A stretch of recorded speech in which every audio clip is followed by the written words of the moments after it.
અમદાવાદની mount Carmel school વિવાદ case સામે આવ્યો હતો, જેમાં માઉન્ટ કાર્મેલ સ્કૂલને અમદાવાદ ડીઈઓની તાકીદ, વાલીઓમાં ટ્રાન્સફરનો ભય ન ફેલાવવા માટે સૂચના આપી છે. બિલ્ડિંગ જર્જરિત હોવાના સ્કૂલના પ્રમાણપત્રનું ક્રોસ વેરિફિકેશન કરવામાં આવશે. ડીઈઓએ સીઓએસ કચેરીને પત્ર લખ્યો છે. R&Bની ટીમ બિલ્ડિંગ મામલે તપાસ કરે તેવી રજૂઆત કરાઈ.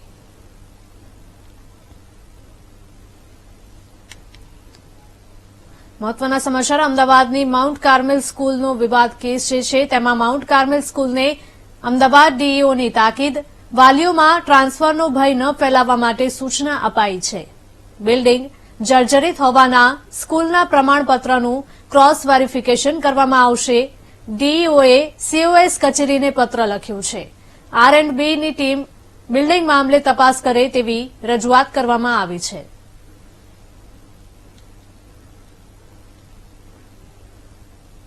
સંવાદદાતા સંજય જોડાયા છે વધુ વિગતો સાથે. સંજય, જણાવશો કે અમદાવાદની માઉન્ટ કાર્મેલ સ્કૂલનો જે વિવાદ છે તેને લઈને હવે અફવા ન ફેલાવવા માટે પણ અને સાથે જ ભય ન ફેલાવવા માટે ખાસ સૂચના આપવામાં આવી છે.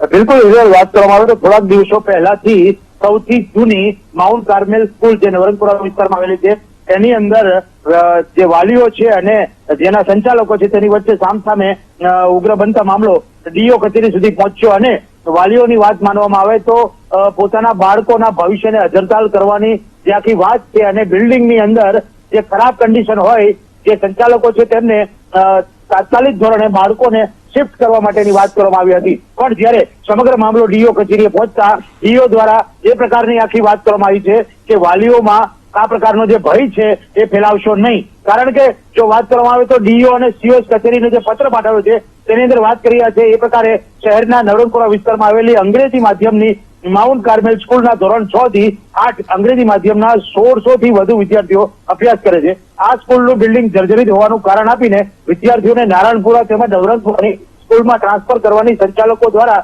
વાલીઓને સૂચના આપવામાં આવી હતી. અચાનક સંચાલકોની સૂચના મળતા વાલીઓમાં ભય અને રોષ ફેલાયો હતો, જેને લઈને ડીઓમાં રજૂઆત પહોંચી હતી. જી બિલકુલ સંજય, આભાર.